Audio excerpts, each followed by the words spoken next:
Hello दोस्तों, मैं सुहेंद्र कुमार पटेल आप सभी का आपके अपने YouTube चैनल एसकेपी क्लासेस में स्वागत करता हूं। एसिड बेस सॉल्ट की श्रृंखला में आगे बढ़ते हैं।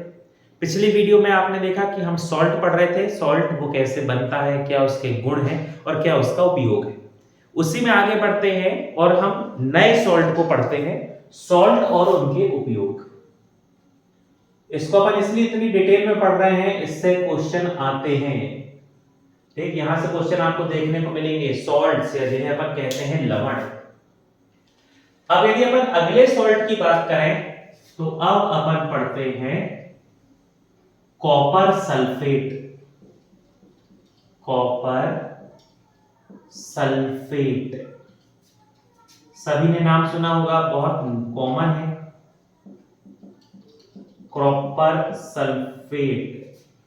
फॉर्मूला के लिए अपन बात करें तो इसका फॉर्मूला होता है CuSO4.5H2O। ठीक, क्रिस्टल फॉर्म में ये होता है CuSO4.5H2O। ये क्या हो गया? Copper sulphate. ठीक, कॉपर सल्फेट को बहुत अच्छे से कुछ लोग पहचानते होंगे। तो इसको कॉपर सल्फेट को कहा जाता है नीला थोथा। इस नाम से काफी लोग याद रखते हैं ना, नीला थोथा, या इंग्लिश में इसे अपन कहते हैं ब्लू विट्रियोल। कॉपर सल्फेट नीले कलर का दिखाई देता है, क्रिस्टल होते हैं ना, लैब में आपने देखा होगा स्कूल समय में। क्रिस्टल जो है इसके ब्लू कलर के होते हैं, इसलिए इसे कहते हैं ब्लू विट्रियोल। अब यदि अपन बात करें तो इसके निर्माण की विधि को अपन समझते हैं। फॉर्मेशन की जो प्रोसेस है, निर्माण, उसको देखते हैं। इसको बनाने के अलग अलग तरीके होते हैं, अपन कुछ एक दो देख लेते हैं। जब पहला तरीका, कॉपर को सल्फ्यूरिक अम्ल के साथ मिलाया जाता है, कॉन्सेंट्रेटेड सांद्र सल्फ्यूरिक अम्ल के साथ मिलाया जाता है, तब निर्माण होता है CuSO4, कुछ मात्रा में सल्फर डाइऑक्साइड और साथ ही साथ निकलता है पानी। तो ये जो CuSO4 ये अपने लिए क्या हो गया? Copper sulphate. दूसरी इसे बनाने की विधि है कॉपर ऑक्साइड, CuO, जिसे अपन कहेंगे कॉपर ऑक्साइड। इस कॉपर ऑक्साइड की रिएक्शन कराते हैं सल्फ्यूरिक अम्ल से, सल्फ्यूरिक एसिड से। तो यहां पर बन जाएगा CuSO4 प्लस यहां पर कुछ मात्रा में अब निकलेगा पानी। तो ये क्या बन गया? Copper sulphate. ठीक, या यदि अपन बात करें तो copper hydroxide, CuOH whole twice, जिसे अपन कहेंगे कॉपर हाइड्रोक्साइड। इस कॉपर हाइड्रोक्साइड को यदि अपन सल्फ्यूरिक एसिड के साथ मिला दें तो भी निर्माण होगा CuSO4 कॉपर सल्फेट और साथ ही साथ बनेगा पानी। तो ये सभी प्रक्रिया है जिसकी मदद से आप लैब में या इंडस्ट्री में कॉपर सल्फेट बना सकते हैं। बाकी कॉपर सल्फेट जो है ये ओर या अयस्क के रूप में पाया जाता है ना। सीधे यदि अपन मृदा की या धरती की बात करें, पृथ्वी की, अर्थ की, तो वहां से सीधे माइनिंग से मिल जाता है कॉपर सल्फेट। ये कॉपर का एक ओर या अयस्क होता है। इसे फिर इलेक्ट्रोलाइसिस करते हैं, विद्युत अपघटन की प्रक्रिया से एनोड कैथोड में प्राप्त करते हैं, वो एक अलग चीज है। लेकिन प्राकृतिक रूप से भी अयस्क के रूप में मिलता है। याद रखना, कॉपर सल्फेट क्या होता है? कॉपर का ओर, यहां पर इसे कहेंगे अयस्क। इस रूप में भी ये क्या होता है? पृथ्वी पे मिलता है अयस्क के रूप में। ठीक, चलिए आगे बढ़ेंगे। अब अपन देखते हैं इसकी प्रॉपर्टीज कि इसके कौन कौन से गुण होते हैं। तो पहला गुण तो नाम से ही समझ में आ रहा होगा, नीला थोथा, बोले तो ब्लू विट्रियोल। तो पहले इसकी प्रॉपर्टी या जो इसका गुण है वो आप ये लिख सकते हैं कि यह नीले रंग का, ब्लू कलर का सब्सटेंस है जो क्रिस्टल के फॉर्म में होता है, क्रिस्टल या रवा के रूप में पाया जाता है, क्रिस्टल के फॉर्म में होता है। ठीक, फिर ये जो है जल में घुलनशील होता है, वाटर सॉल्यूबल है, या ये आसानी से क्या होता है, जल में घुलनशील होता है। ठीक, ये इसके बेसिक क्या हो गई, प्रॉपर्टीज, गुण। अब अपन देखते हैं इसके उपयोग। ये भैया अब यहां से आपके काम की चीजें होती हैं चालू। यूजेस, यदि इसके उपयोग की बात की जाए तो सबसे बढ़िया उपयोग तो जो आपको हमेशा याद रखना है, इसका उपयोग पानी को साफ करने के लिए होता है, पानी को साफ करने के लिए। अब इसमें बहुत ज्यादा आप लोगों को सोचने विचारने की जरूरत नहीं है, हमेशा से देखते आ रहे हो, पढ़ते आ रहे हो, सुनते आ रहे हो कि कहते हैं कि कॉपर के जो बर्तन होते हैं उसमें पानी रखना चाहिए, उस पानी को पीना चाहिए। आजकल देखना बहुत सारे बच्चे कॉपर की बोतल लेने लगे हैं, रात के कॉपर में पानी रख के सुबह उस पानी को पीना चाहिए, ये सब तो आपने सुना ही होगा। तो पानी को साफ करने का काम करता है। असल में होता क्या है, ये जो कॉपर है ये एक प्रकार का डिसइंफेक्टेंट है। ठीक, हिंदी में अपन इसे क्या कहेंगे, संक्रमण रोधी। मान लो किसी प्रकार का कोई इन्फेक्शन, किसी प्रकार इन्फेक्शन किससे है, हो सकता है पानी में इन्फेक्शन बैक्टीरिया की वजह से, या हो सकता है पानी में जो इन्फेक्शन है वो फंगस, कवक की वजह से।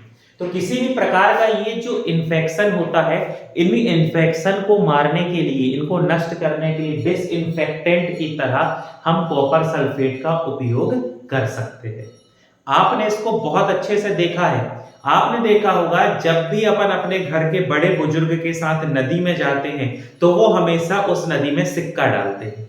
देखा आपने, खासतौर पे दादा दादी नाना नानी के साथ चल जाओ, कभी कभी पापा मम्मी भी आप देखना वो क्या करते हैं, नदी में सिक्का डालते हैं। जैसे अपने यहाँ नर्मदा जी है तो नर्मदा जी में जाते हैं लोग और सिक्का डालते हैं।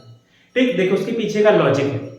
जब अपन राजा महाराजा के समय की बात करते हैं तो उस समय पानी पीने की ऐसी कोई व्यवस्था तो थी नहीं कि मोटर पंप लगा हो, पाइपलाइन बिछी हो, घर तक पानी आ रहा हो। पानी पीने के जो स्रोत थे, नदी, तालाब, कुआं, ये सीमित थे। इन्हीं स्रोत का उपयोग होता था, चाहे जानवर को नहलाना हो, इंसान को नहाना हो या पानी पीना हो, इन्हीं स्रोत का उपयोग होता था। तो उस समय के राजा महाराजा जो थे उन्होंने ऐसा आदेश दिया कि भैया जो भी व्यक्ति नदी जाएगा, नदी में जाएगा तो वह उस नदी में सिक्का डालेगा। अब उस समय जो है वो सिक्का चलते थे कॉपर के, तो वो गया और कॉपर के सिक्का डाल दिया। कॉपर के अंदर विशेषता क्या होती है कि ये जो आसपास की गंदगी या जो नमी रहेगी, जैसे मान लो मैल है, कीचड़ है, इन सभी को अपने साथ बॉन्ड बनाएगा, उसका बंध बनाएगा, कोलाइड सॉल्यूशन अपन एक कहेंगे कोलाइड विलयन बनाएगा, और क्या होगा, भारी होने की वजह से वो चला जाएगा नीचे और ऊपर का जो पानी है वो साफ हो जाएगा और लोग उस पानी को पीते रहेंगे। हमने सिक्का को डाला, सिक्का ने जितना भी तेल था, उसमें गंदगी थी, मैल थी, नमी थी, उस सबको उसने क्या किया, अपने साथ बांधा। सिक्का भारी है, नीचे जाएगा तो उसके साथ वो गंदगी नीचे चली गई, ऊपर का पानी साफ हो गया, लोग पीने लगे। इसीलिए सिक्का डाला जाता था जो होता था कॉपर का। अब आज की स्थिति में अपन एल्यूमिनियम का सिक्का डाल आते हैं, लोहा का सिक्का डाल आते हैं, ठीक है कोई बात नहीं, डाल देते, चलने दो, कल्चर है। लेकिन ये इसका रीजन था कि क्यों जो है कॉपर का सिक्का वहां पर डाला जाता था, और आज भी अपन सिक्का डालते हैं। तो पानी को साफ करने के लिए देखना आप आजकल जो आरओ आते हैं, फिल्टर आते हैं, तो अपना एडवर्टाइजमेंट करते हैं तो कहते हैं कि इसमें वाटर स्टोर करने का कॉपर का बना हुआ है ना। या आप देखना कॉपर के बड़े बड़े गुंडी, बर्तन, ये सब आते हैं, वो इसीलिए क्योंकि उसमें पानी जो है वो क्या होता है, पीने के लिए शुद्ध होता है। तो पानी को साफ करने के लिए कॉपर सल्फेट का उपयोग होता है, क्योंकि कॉपर का उपयोग होता है। ठीक, फिर इसी पानी साफ से याद रखना, मछली पालन, पीसी कल्चर, या जिसे अपन कहेंगे मछली पालन,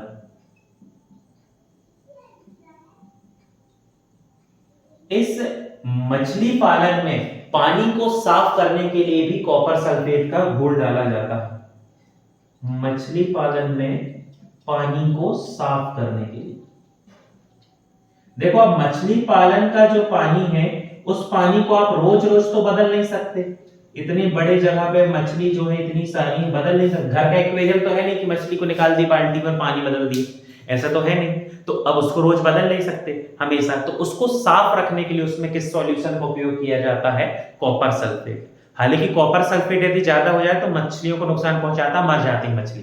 कभी कभी वो जहरीली मछली वाली समस्या भी आती है, आप पेपर में पढ़ते होंगे कि जहरीली मछली खाने से लोगों की मृत्यु हो गई, ये वो।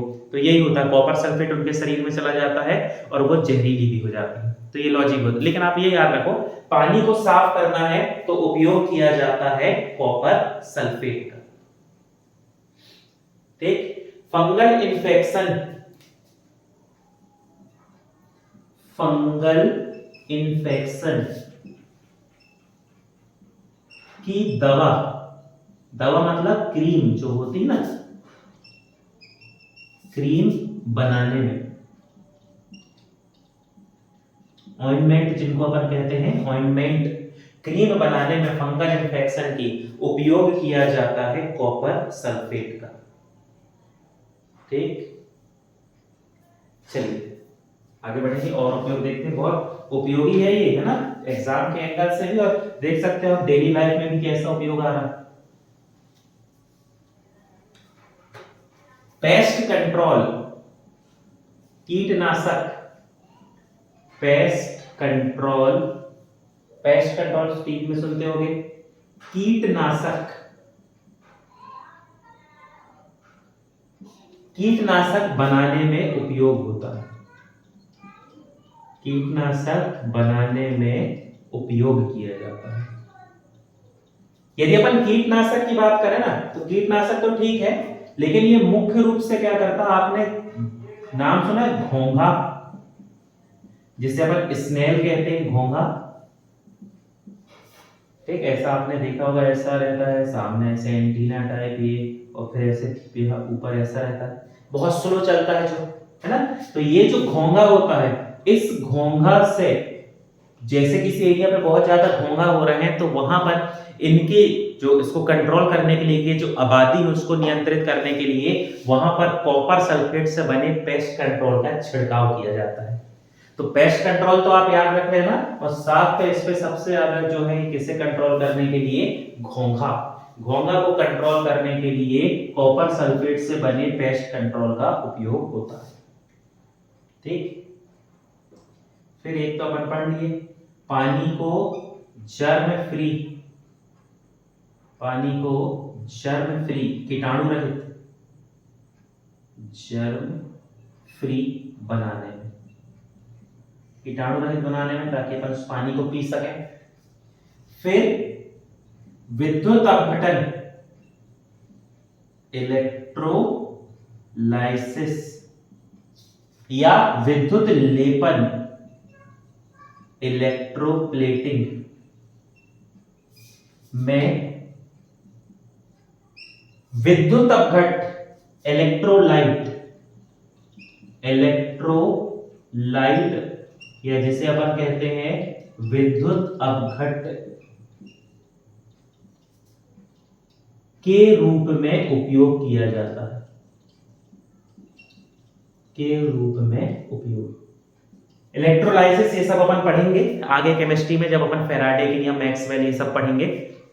क्या होता है, केमिकल रिएक्शन कराने के लिए एनोड होता है, कैथोड होता है, और एक अपन को बीच में एक सॉल्यूशन चाहिए जो उस प्रोसेस को कराने में मदद करे। उस सॉल्यूशन को अपन कहते हैं इलेक्ट्रोलाइट, विद्युत अपघटन। तो जब मान लो कॉपर की परत चढ़ाना है किसी के ऊपर, तो कॉपर की परत चढ़ाने के लिए कॉपर की कोटिंग करना है मान लो किसी के ऊपर, तो उसके लिए इलेक्ट्रोलाइट के फॉर्म में हम यूज करते हैं किसका, कॉपर सल्फेट का।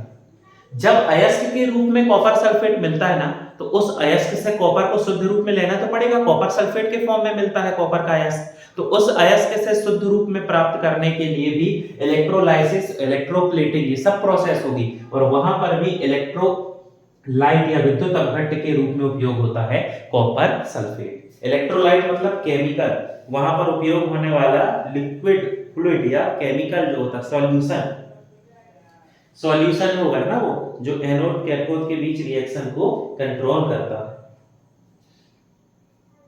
ठीक, आगे बढ़ेंगे। इसका उपयोग कॉपर की कमी को पूरा करने के लिए किया जाता है। ठीक, ये पॉइंट याद रखना।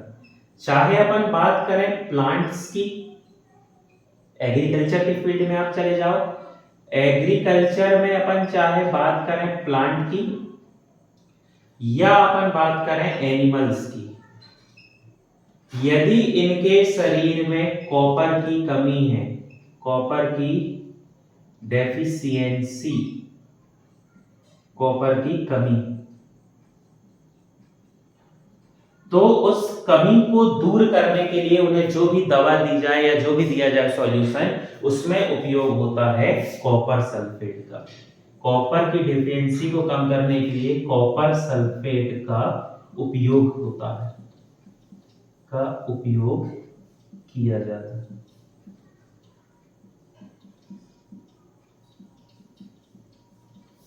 ठीक, ये याद रखना। प्लांट्स, अब आपको ऐसे भी पूछ सकता है एग्रीकल्चर में, फर्टिलाइजर में, घबरा नहीं जाना, फर्टिलाइजर या उर्वरक में किसका उपयोग किया जाता है पेड़ पौधों में कॉपर की कमी को पूरा करने के लिए? तो कृषि के क्षेत्र में कॉपर की कमी को पूरा करने के लिए फर्टिलाइजर में भी उपयोग होगा कॉपर सल्फेट। थोड़ा सा लॉजिक लगाते हुए आप है ना पढ़ते चलना, लॉजिक लगाते चलना, तो जब पेपर में क्वेश्चन आएगा ना तो कंफ्यूज नहीं होगे। नहीं एकदम से ज्यादा हैवी क्वेश्चन आ जाएगा तो लगेगा कि मामला गड़बड़ हो गया। ठीक, चलिए, तो ये जो है ये अपनी मेन कहानी हो गई किसकी, कॉपर सल्फेट की। क्या है कॉपर सल्फेट, कैसा काम करता है, कैसे बनाया जाता है और क्या इसके होते हैं उपयोग। ठीक, यहां तक, इससे ज्यादा आपको पढ़ने की जरूरत नहीं, इससे बाहर का नहीं आएगा, बिल्कुल नहीं घबराना। चलिए, अब अपन बात करते हैं अगले सॉल्ट की, और अगले सॉल्ट में अब अपन पढ़ते हैं पोटेशियम नाइट्रेट। पोटेशियम, ये थोड़ा सा कम सुना होगा, पोटेशियम नाइट्रेट, बाकी सब आप सुनते रहते हो, ये थोड़ा कम चर्चा होती है इस पे। पोटेशियम नाइट्रेट, इसे अपन कहते हैं KNO3। याद रखना है ना, क्योंकि कम लिखा हुआ मिलता है किताब में। अच्छी अच्छी बुक यदि आप पढ़ोगे ना कॉम्पिटिटिव में, अच्छी अच्छी बुक में लिखा हुआ नहीं मिलता है, पर क्वेश्चन आते हैं।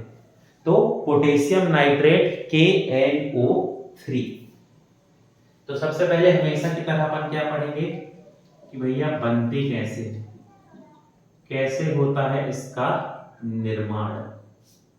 अब यदि अपन इसके निर्माण की बात करें तो एक अपन स्कूल में प्रयोगशाला में कर सकते हैं, पहले उसको देखते हैं, है ना। यदि लैब में आपको इन लेबोरेटरी, प्रयोगशाला में बनाना,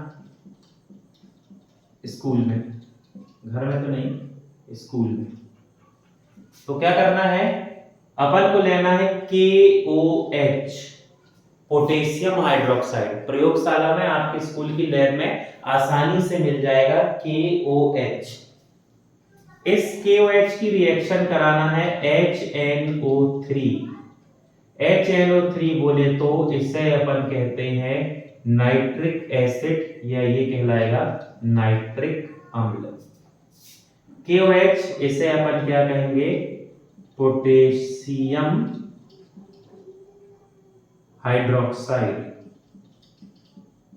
पोटेशियम हाइड्रोक्साइड। इन दोनों की अपन ने क्या कराया, रिएक्शन कराया, और इनकी रिएक्शन कराने से अपन को मिलेगा KNO3। KNO3 मतलब अपना सब्सटेंस जो है पोटेशियम नाइट्रेट, KNO3। और अब आप देख के बता सकते हैं यहां पर और क्या निकल जाएगा, वाटर। तो ये जो KNO3 मिला, ये इस प्रकार से हम कहां पर बना सकते हैं, लैब में, क्योंकि लैब में मिलने वाले केमिकल जो है वो अलग होते हैं और इंडस्ट्री में जो केमिकल मिलते हैं वो अलग। तो ये केमिकल अपने स्कूल की लैब में, प्रयोगशाला में बहुत आसानी से मिल जाएंगे, बस उनको खोल देना और आपको क्या मिल जाएगा, पोटेशियम नाइट्रेट। अब यदि बड़े स्तर पे बात करें, यदि अपन बात करते हैं इंडस्ट्रीज की, हम बड़े बड़े उद्योगों की बात करें, बड़े स्तर पे बनाना है, तो यदि इंडस्ट्री में बनाना है, उद्योग में बनाना है, तो उसके लिए क्या करेंगे, इसके लिए केमिकल लिया जाता है NaNO3, इसे अपन कहते हैं sodium nitrate, NaNO3 sodium nitrate. इसकी रिएक्शन कराएंगे KCl पोटेशियम क्लोराइड। मैं इन सभी के नाम इसलिए लिख रहा हूं क्योंकि ये अपन कम सुनते हैं, तो आपके दिमाग में बैठ जाए इसलिए मैं लिख रहा हूं। आप लोग को लगे लिख लो या याद रखो आपकी मर्जी, लेकिन आपके दिमाग में आ जाए इसलिए मैं लिख रहा हूं बार बार। KCl पोटेशियम क्लोराइड, इन दोनों को जब मिलाते हैं तो निर्माण होता है KNO3 पोटेशियम नाइट्रेट, जो अपना मेन सॉल्यूशन है जो अपन को चाहिए। और आप बाकी तो दिमाग लगा ही लोगे, KNO3 निकल गया तो क्या बचा, NaCl, साथ ही साथ क्या बनेगा, सोडियम क्लोराइड NaCl। तो इस प्रकार से स्कूल में, प्रयोगशाला में और बड़ी बड़ी इंडस्ट्री में पोटेशियम नाइट्रेट का निर्माण किया जा सकता है। ठीक, सिंपल, मतलब सिंपल ऐसा है कि एक बार पढ़ोगे तो याद हो जाएगा। इसके निर्माण की प्रक्रिया हो गई।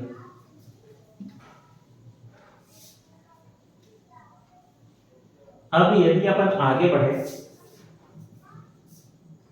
तो यहां पर अपन पढ़ते हैं इसकी प्रॉपर्टीज, या यहां पर अपन देखते हैं इसके गुण। तो प्रॉपर्टीज बहुत सिंपल सी है। पहला याद रखना कि ये क्या होता है, क्रिस्टल, रवा। यदि कलर की बात की जाए तो इसका कलर होता है वाइट, सफेद, और ये होता है ओडरलेस, बोले तो ये क्या होता है, गंधहीन। किसी प्रकार की इससे कोई स्मेल नहीं आती, ये कैसा होता है, ओडरलेस होता है, गंधहीन होता है। ये इसकी प्रॉपर्टीज।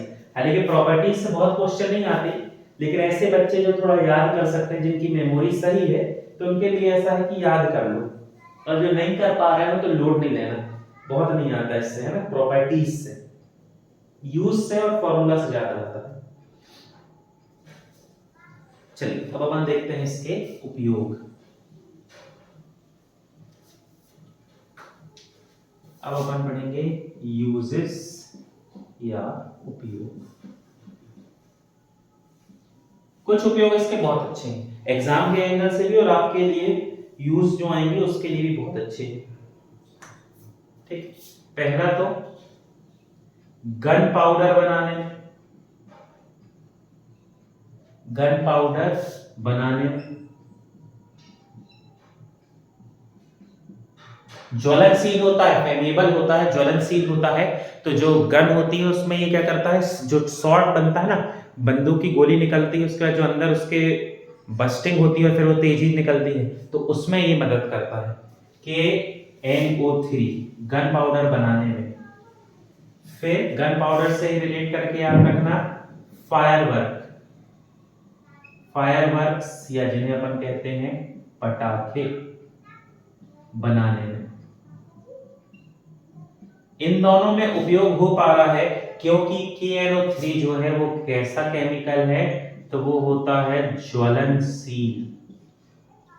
ये कैसा होता है, फ्लेमेबल, ज्वलनशील, इसलिए इसका उपयोग इन दोनों में हो पा रहा है। ठीक, फिर कांच निर्माण में, ग्लास इंडस्ट्रीज या कांच निर्माण में,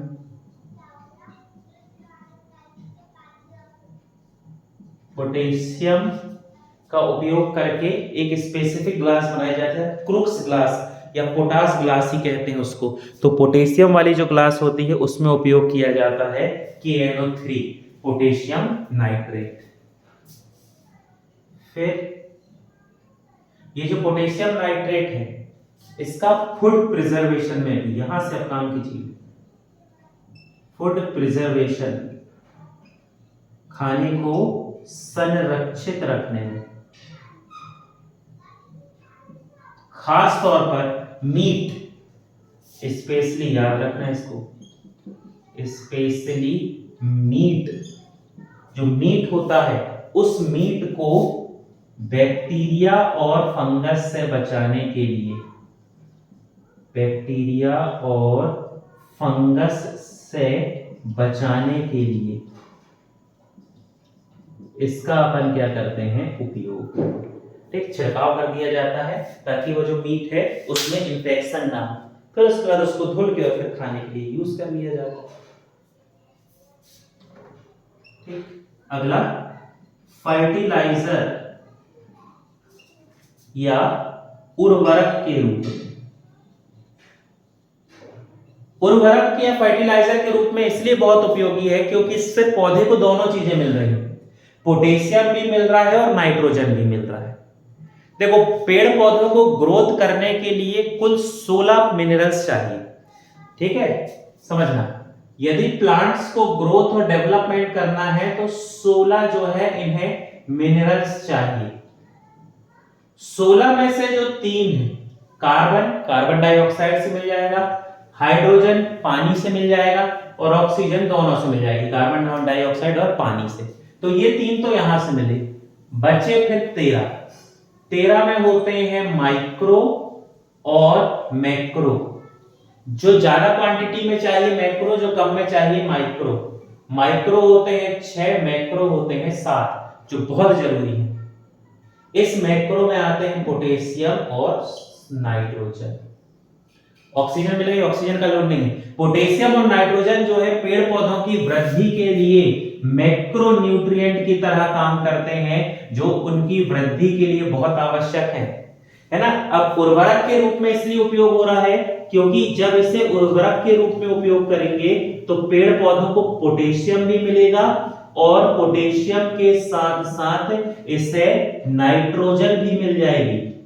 अब आप समझो, नाइट्रोजन मिलेगी तो क्या होगा, नाइट्रोजन से पेड़ पौधे क्या करते हैं। अच्छा, मैं इसका सीक्वेंस समझा देता हूं।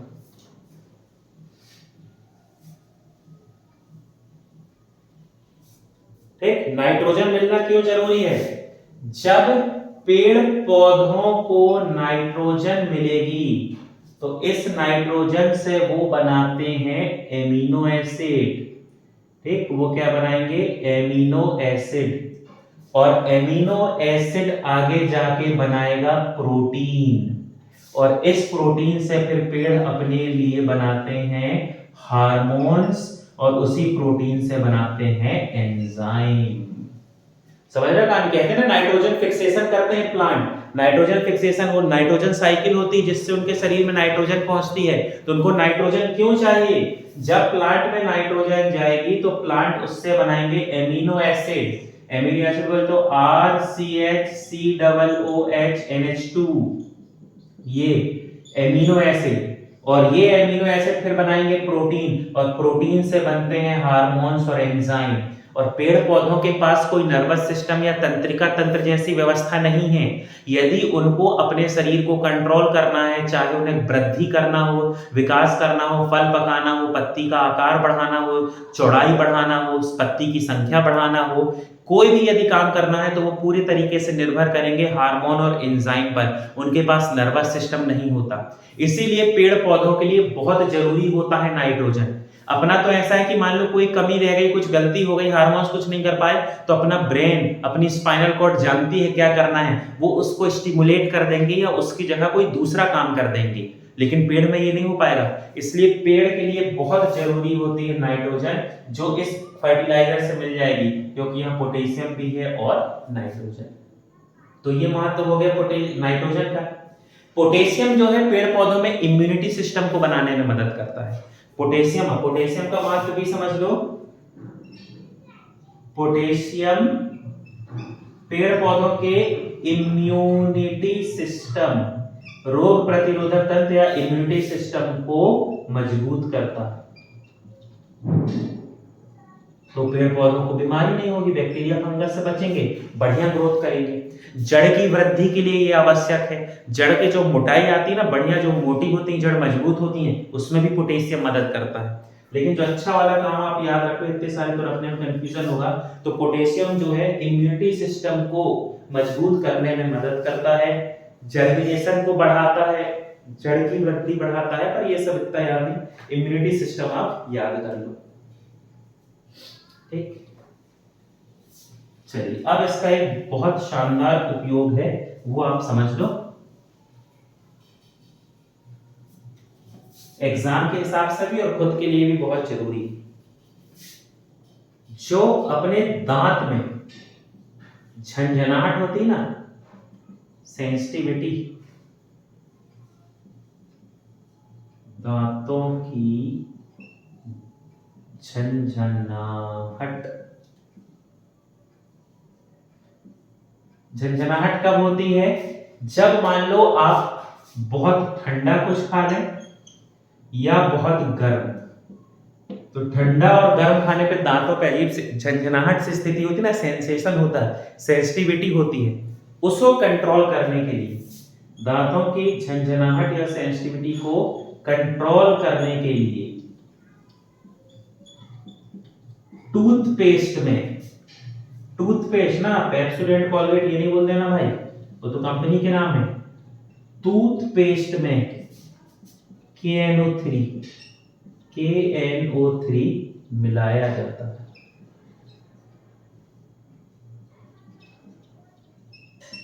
ये बहुत काम का है। दांतों की संवेदनशीलता, जो सेंसिटिविटी है, झंझनाहट है, उस झंझनाहट को कम करने के लिए टूथपेस्ट में पोटेशियम नाइट्रेट को मिलाया जाता है, ताकि ठंडा गर्म खाने पर हमारे दांतों की जो झंझनाहट है वो कम हो जाए। ठीक, तो ये किसके काम हो गए? Potassium nitrate. अपन ने सॉल्ट पढ़ा आज कौन कौन से? Copper sulphate, potassium nitrate. दोनों के निर्माण की विधि और उपयोग आप देख सकते हैं खुद से ही कितने इंपॉर्टेंट हैं। तो इनको अच्छे से याद करें, मॉक टेस्ट लगाएं, उसमें इनसे संबंधित क्वेश्चन मिले तो जरूर सॉल्व करें। कोई डाउट हो कमेंट सेक्शन में पूछ सकते हैं। पुराने बच्चों, आप लोगों के पास नंबर हो, आप व्हाट्सएप में भी पूछ सकते हैं, कोई दिक्कत नहीं। हमारे चैनल से संबंधित जानकारी के लिए हमारे चैनल से जुड़े रहें। हमारे चैनल से जुड़ने के लिए आप सभी का बहुत बहुत धन्यवाद।